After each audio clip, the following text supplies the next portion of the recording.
पहाड़ की खबरें आप देख रहे हैं और आइए सबसे पहले आपको बताते हैं मुख्यमंत्री पुष्कर सिंह धामी का आज खटीमा का दौरा है, जिस पर आप ये जानकारी ले लीजिए कि सीएम धामी आज खटीमा गोलीकांड की 30वीं बरसी पर शहीद स्मारक जाकर शहीद राज्य आंदोलनकारियों को नमन करेंगे, श्रद्धांजलि अर्पित करेंगे।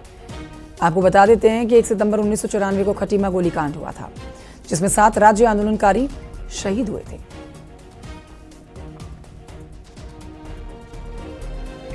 तो मुख्यमंत्री पुष्कर सिंह धामी आज इस कार्यक्रम में शामिल होने जा रहे हैं। इन वीर जवानों को नमन करने के लिए और पुष्प अर्पित करने के लिए आज जो खास कार्यक्रम शहीद आंदोलनकारियों को श्रद्धांजलि देने का रखा गया है, इसमें आज मुख्यमंत्री पुष्कर सिंह धामी जो हैं वो शामिल हो रहे हैं। खटीमा उधम सिंह नगर आज मुख्यमंत्री पुष्कर सिंह धामी का ये दौरा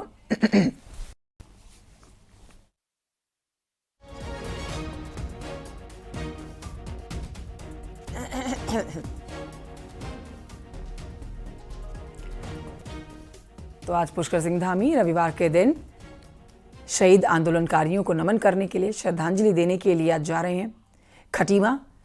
और उनके इस दौरे से जुड़ी हुई जानकारी आपको दे देते हैं। खटीमा गोलीकांड में आज 30वीं बरसी जो मनाई जा रही है, स्मारक में जाकर शहीद राज्य आंदोलनकारियों को श्रद्धांजलि देंगे पुष्कर सिंह धामी।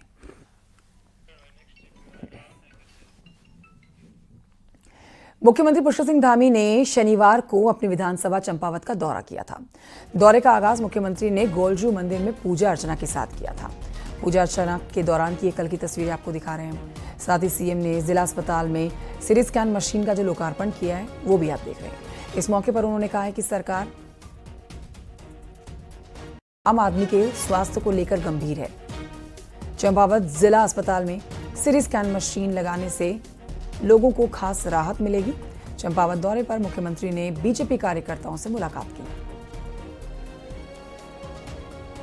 अनेक सीमांत क्षेत्रों में जो विकास के काम हो रहे हैं, चाहे वो सड़क के हों, चाहे हमारी पार्किंग के हों, सौंदर्यीकरण के हों या स्थापना सुविधाएं हों, उन सभी पर विशेष ध्यान देने के साथ साथ स्वास्थ्य सेवाएं भी हमारी प्राथमिकता में है।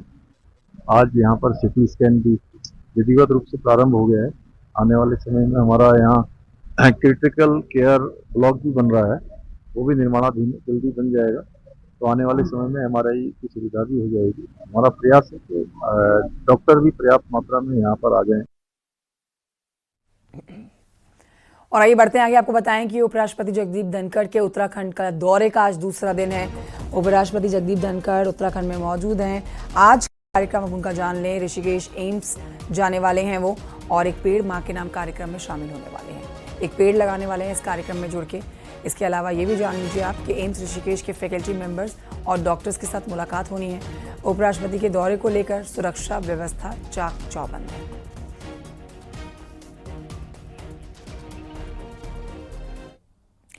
देहरादून से बड़ी खबर आ रही है इस समय, जहां पर विवादित आईएफएस सुशांत पटनायक से नॉन टिम्बर फॉरेस्ट प्रोजेक्ट का चार्ज हटा लिया गया है। ये एक बड़ी जानकारी आपको दे रहे हैं। फॉरेस्ट चीफ धनंजय मोहन ने चार्ज कर आईएफएस नरेश कुमार को चार्ज दे दिया है। बता दें, सुशांत पटनायक पर महिला से छेड़छाड़ के आरोप के खिलाफ ईडी की जांच चल रही है। वन मंत्री को जानकारी के बिना सुशांत पटनायक को ये चार्ज मिला था।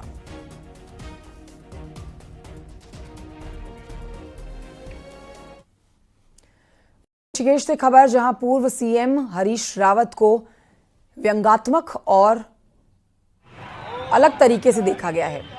देखिए, यहाँ पर पूर्व सीएम हरीश रावत को व्यंग्यात्मक तौर पर नंदी महाराज कहने पर कांग्रेसी जो भड़क गए हैं। पार्टी कार्यकर्ताओं ने आरोप लगाया है कि कैबिनेट मंत्री सुबोध उनियाल ने हिंदू धर्म का अपमान किया है। कैबिनेट मंत्री सुबोध उनियाल के लिए बुद्धि शुद्धि यज्ञ किया गया है। दरअसल हाल ही में मंत्री ने हरीश रावत पर व्यंग्यात्मक टिप्पणी की थी।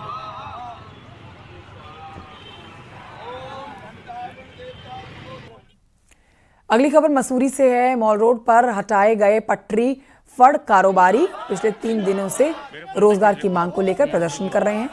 शनिवार देर रात भी महिला पुरुष यहां धरना स्थल पर डटे हुए नजर आए हैं। गौरतलब है कि कुछ समय पहले ही स्थानीय प्रशासन ने मॉल रोड पर अतिक्रमण का हवाला देते हुए फड़ व्यवसायियों को हटा दिया था। तय हुआ कि मॉल रोड पर जगह सीमित है और इसीलिए करीब 80 लोगों को यहाँ पर काम करने की इजाज़त दी जाए। हालांकि व्यवसायियों का कहना है कि उनकी संख्या 150 से भी ज़्यादा है। महिलाएं कह रही हैं कि मसूरी में पहले कोई कामकाज नहीं है, अब वो जाएं तो जाएं कहाँ। मसूरी के अलावा उनके पास यहाँ काम करने के अलावा और कोई ठिकाना नहीं है। मेरे हिसाब से मसूरी में रोजगार वैसे भी कुछ नहीं है, महिलाओं के लिए तो विशेषकर ना ये हम लोगों के लिए फैक्ट्री है, ना यहाँ कुछ हमारे लिए करने के लिए कार्य है। तो हम लोगों ने अपने घर परिवार बच्चों को पालने के लिए मजबूरी में जब अति परेशानी हुई तो हम लोगों ने एक माल रोड पटरी में अपनी दुकान लगाना ही उचित समझा। लेकिन हम लोग आज देखो इतने परेशान हो गए हैं, कोई प्रशासन का कोई भी एक आदमी हमारी बात सुनने को तैयार नहीं है। कह रहे हमें पता ही नहीं कि धरना चल रहा है। अब आपको बताते हैं, उत्तरकाशी वरुणावत पर्वत पर भूस्खलन एक बहुत बड़ा खतरा यहां बना हुआ है। प्रशासन ने 30 से ज्यादा परिवारों को सुरक्षित जगह पर जाने का नोटिस दिया। प्रशासन का कहना है कि नियम के अनुसार सुरक्षित जगह पर जाने वाले लोगों को किराए की धनराशि भी दी जाएगी। नोटिस में यह भी कहा गया है कि अगर कोई परिवार नोटिस मिलने के बाद भी यहां पर रहता है और कोई नुकसान होता है तो उसके लिए वो खुद जिम्मेदार होंगे।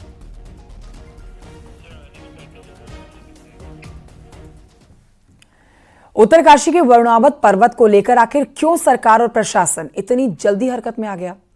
तो इसकी वजह है वरुणावत का इतिहास, जो कि बेहद डरावना है। देखिए इस रिपोर्ट में।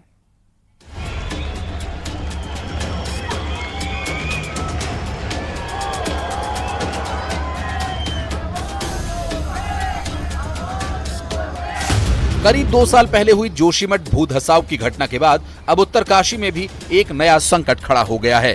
लेकिन उत्तरकाशी का संकट थोड़ा अलग है। यहाँ शहर के ठीक ऊपर वरुणावत पर्वत पर लैंडस्लाइड शुरू हो गया। पिछले कुछ दिन से यहाँ लगातार पत्थर रहे हैं। डर इस बात का है अगर इसका दायरा बढ़ा तो वरुणावत एक बार फिर से पूरे शहर को अपनी चपेट में ले सकता है। आज से ठीक 21 साल पहले सितंबर 2003 में वरुणावत पर्वत पर 1.5 किलोमीटर लंबा लैंडस्लाइड जोन डेवलप हुआ था। तब बिना बारिश के वरुणावत पर्वत दरका था तो 1 महीने तक पहाड़ से शहर पर पत्थरों की बरसात होती रही। इससे हुए नुकसान की भी कल्पना इस बात से की जा सकती है कि इससे 221 घर तबाह हो गए, 362 परिवारों को विस्थापित करना पड़ा था।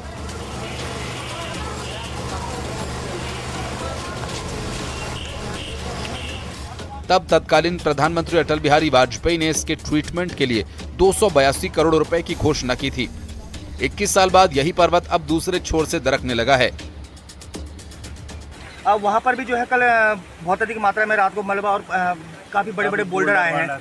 अब पीछे जो बैरिकेडिंग जिस समय वरुणावत आपदा आई थी उस समय की जो लगी हुई है उस पर वो काफी हद तक टिके है। और अब धूप लगने के बाद ही पता चलेगा कि क्या वो ऐसा तो नहीं कि कई बार जैसे पिछली बार पूर्व में हुआ था कि सूखने के बाद वो झरना शुरू होता है। तो हम तो यही चाहिए कि भविष्य में जो उस तरफ जितने अधिक हो सके पेड़ लगाए जाएं ताकि जो है कहीं ना कहीं इन पेड़ों ने जो अभी वहाँ पर वर्तमान में है और जो बैरिकेडिंग जो हुई है उसने उस मलबे को काफी हद तक रोका है। वरुणावत पर एक्टिव हुए इस लैंडस्लाइड ने सरकार को भी चिंता में डाल दिया है। मलबा और टूटे पेड़ जमा हैं, लिहाजा ढलान के नीचे रह रहे परिवारों को शिफ्ट किया जाना जरूरी। पहला काम हमने ये किया है कि जो भी लोग नीचे रहते हैं जहाँ पे पत्थर गिरने की संभावना है, मलबा गिरने की, किराए की धनराशि होती है और जो मदद होती है वो मदद हम पूरा का पूरा करेंगे। पहला काम ये होगा। दूसरा काम, उसको रोकने के लिए हमें नीचे दीवार बनी हुई, बहुत बड़े एरिया में नहीं है, थोड़ा सा एरिया में है, बट वो खतरनाक हो सकता है, उसको रोकना बहुत जरूरी है। उसी दिशा में हम लोग काम करते हैं। बहरहाल 21 साल बाद एक बार फिर से उत्तरकाशी के लोग दहशत में हैं। वहीं मुख्यमंत्री पुष्कर सिंह धामी ने भी इस गंभीर चुनौती को लेकर अधिकारियों को जरूरी निर्देश दिए। उत्तरकाशी से बलबीर परमार के साथ देहरादून से सुनील लोहप्रभात की रिपोर्ट।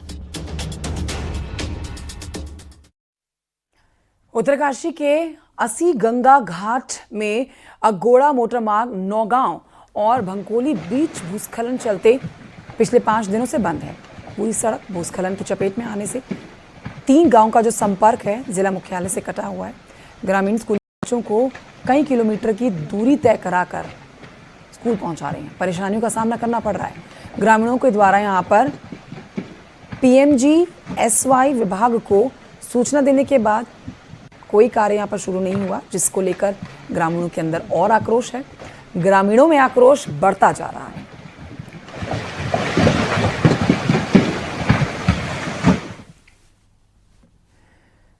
ज्योतिर्मठ से लेकर मारवाड़ी पुल तक बद्रीनाथ हाईवे को डबल लाइन कराने का काम अब जो है वो शुरू हो गया है। मॉनसून की बारिश के बाद तेजी से इस सड़क को डबल लाइन कराने का काम किया जा रहा है। गढ़वाल स्काउट्स के पास में 8 मीटर सड़क को चौड़ी करने का काम किया जा रहा है। पहाड़ों में जैसे ही मानसून की बारिश कम हुई है, उसके बाद अब बद्रीनाथ राष्ट्रीय राजमार्ग पर सड़क डबल लाइन बनाने का काम एक बार फिर से शुरू हो चुका है। और ज्योतिर्मठ से आगे देखिए यहाँ पे अब मशीनें लगाई गई हैं और आने वाले समय में जब अगले वर्ष चारों धाम की यात्रा शुरू होगी तो यात्रियों को अच्छी सड़कें मिलेगी। ये इस उद्देश्य से जो ऑल वेदर रोड के तहत जो सड़क निर्माण के जो काम है उसमें गति प्रदान की जा रही है। और आप देखिए यहाँ पे मशीन लगा दी गई है और मशीन से अब सड़क को डबल लाइन बनाया जा रहा है। इन इलाकों में 8 मीटर सड़क को चौड़ा किया जाएगा और समय रहते इस काम को पूरा करने का लक्ष्य भी NH ने रखा है, क्योंकि अगले वर्ष यात्रा तक लक्ष्य ये है कि अच्छी सड़कें यात्रियों को मिले। जिस तरीके से लगातार यात्रा बढ़ रही है तो कहीं ना कहीं अब प्रशासन से लेकर सरकार लगातार यात्रा व्यवस्थाओं का सुधारने की कोशिश कर रही है और उसके लिए सबसे महत्वपूर्ण जो चीज़ है वो है सड़क। और सड़क के डबल लाइन बनने से एक और जहाँ तीर्थ यात्रियों को जाम से निजात मिलेगी तो वहीं एक बार फिर से चारों धाम की सुगम यात्रा भी यात्री कर पाएंगे। नितिन सेमवाल, न्यूज़ 18, बद्रीनाथ राष्ट्रीय राजमार्ग, ज्योतिर्मठ। अल्मोड़ा में भिकियासैंड में एक दर्जन गांव को मुख्यमंत्री पलायन रोको योजना के पायलट प्रोजेक्ट के रूप में जोड़ा गया है। पलायन को रोकने के लिए सभी विभागों ने लाखों की योजनाएं बनाकर शासन को भेजी है, जिससे गांव का पलायन रुक सके और स्थानीय स्तर पर ही रोजगार लोगों को मिल सके। इसमें टोटल 12 गांव जो हैं उसको चयन किया हम लोगों ने। आपको फैक्ट में बता दूं, उस एरिया में जो अगर हम पलायन देखें तो -21% है पलायन, जबकि ग्रोथ रेट जनरली होती है जगह, मगर हमारी जो ग्रोथ रेट है वो -21% की है उस एरिया में। आगे बढ़ते हैं। टिहरी झील के लिए बड़ी खबर आप तक बता देते हैं, जहां पर टिहरी झील का जो जलस्तर है वो बढ़ने के साथ ही झील से सटे हुए गांवों में बीमारियों का खतरा बढ़ने लगा है। बरसात में झील के किनारे झाड़ियां और पानी के गड्ढों में मच्छर के लार्वा और बैक्टीरिया की वजह से बीमारियों का खतरा बढ़ जाता है।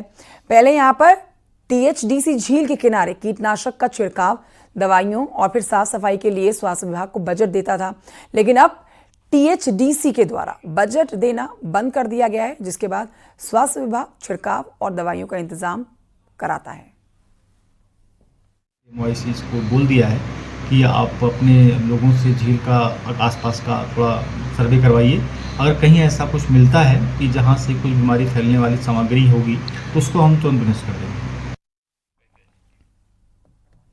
आपदा के बाद केदारनाथ के पैदल ट्रैक को पूरी तरह से फिट करना चुनौती बना हुआ है। अब यही वजह है कि 3 नवंबर के बाद अगली बार के लिए काम जो है वो शुरू हो जाएगा। तो यहीं आपको बताएं कि रामबाड़ा से पुराने रास्ते को फिर से खोलने के प्लान पर भी काम हो रहा है। देखिए रिपोर्ट।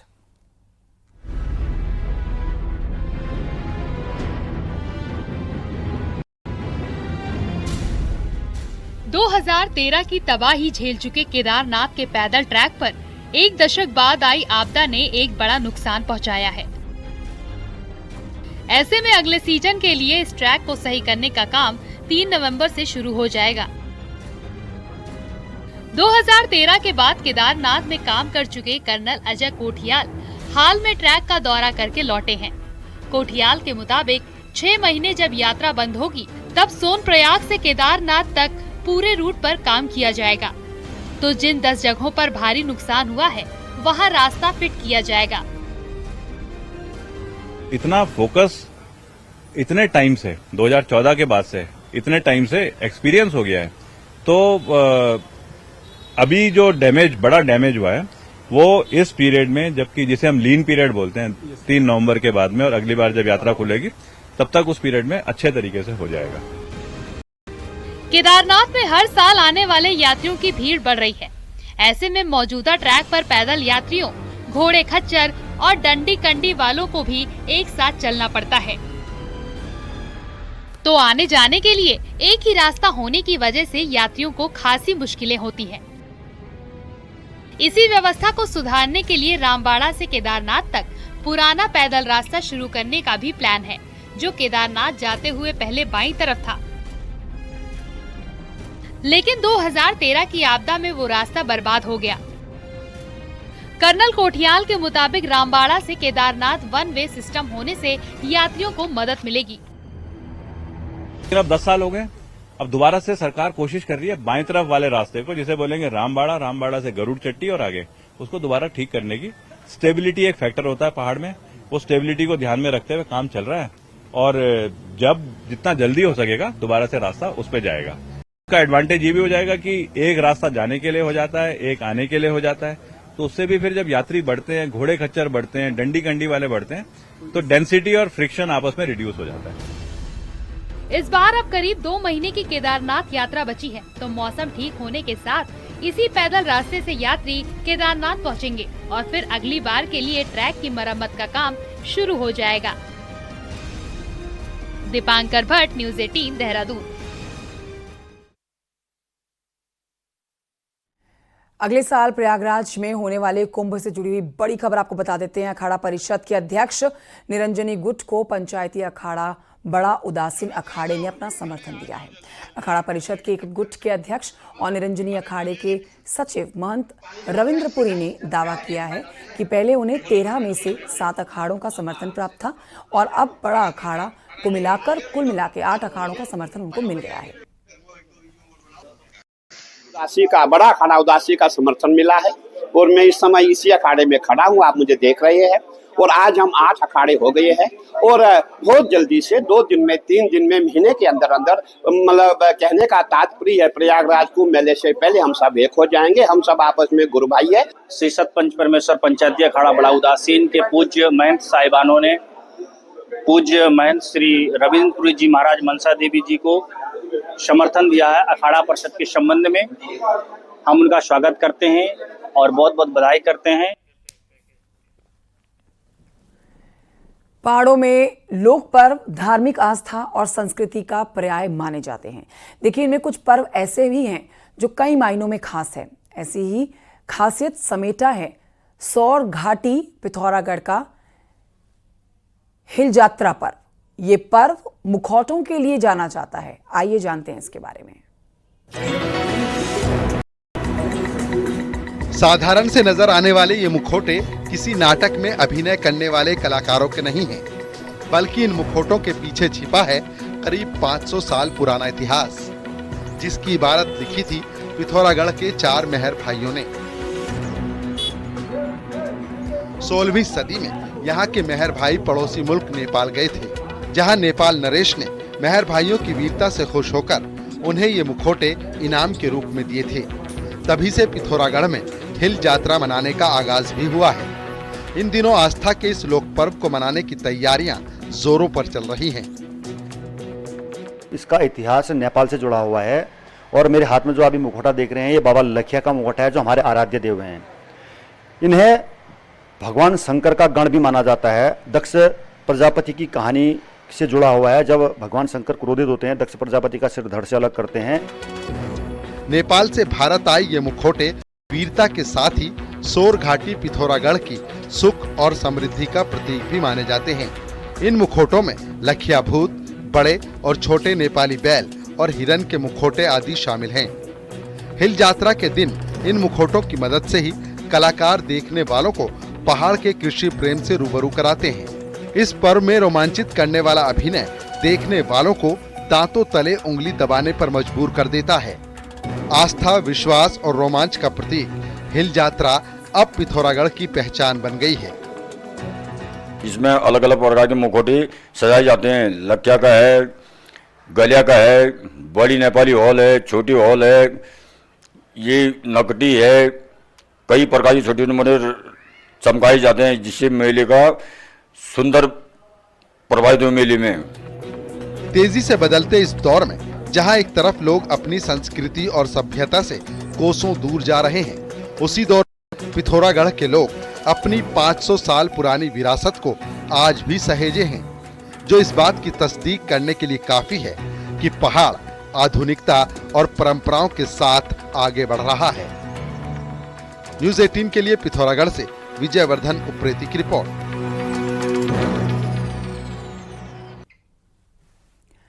उधर उत्तरकाशी में जोशियाड़ा झूला पुल से एक लड़का भागीरथी नदी में कूद गया। बताया जा रहा है कि नदी में कूदने वाला लड़का बड़ेथी गांव के रहने वाला है, जो कि वर्कशॉप में गाड़ियों की धुलाई का काम करता था।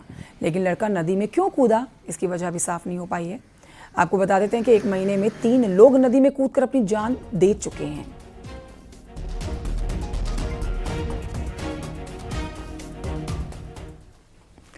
ऋषिकेश से खबर आ रही है, जहां पर जल पुलिस की मुस्तैदी से राजस्थान का एक युवक शनिवार को गंगा में डूबने से बाल बाल बच गया। राजस्थान के यात्रियों का दल रेती थाना क्षेत्र के नाव घाट पर गंगा दर्शन करने के लिए पहुंचा था। इसी बीच दल का एक सदस्य, जिसका नाम गोविंद गोयल बताया जा रहा है, वो अचानक से गंगा की तेज धाराओं में डूबने लगा। चीख पुकार सुनकर वहां तैनात जल पुलिस के युवक को बचाने के लिए अधिकारी जो है पानी में कूद गए और युवक को डूबने से बचा लिया गया। बचाने वाले गोताखोर कूद गए हैं। देहरादून से खबर, जहां पर अतिक्रमण हटाओ अभियान चलाया जा रहा है। सचिव अजय डबराल के साथ ही पूरी टीम के मंडी का निरीक्षण करने की तस्वीरें हम आपको दिखा रहे हैं। 20 आड़तियों को समन दिए हैं, जिन पर अवैध अतिक्रमण के लिए 10-10 हजार रुपए जुर्माना लगाया गया। वहीं भविष्य में अतिक्रमण ना करने की हिदायत दी गई। मंडी में हर दिन सफाई के आदेश दिए गए हैं।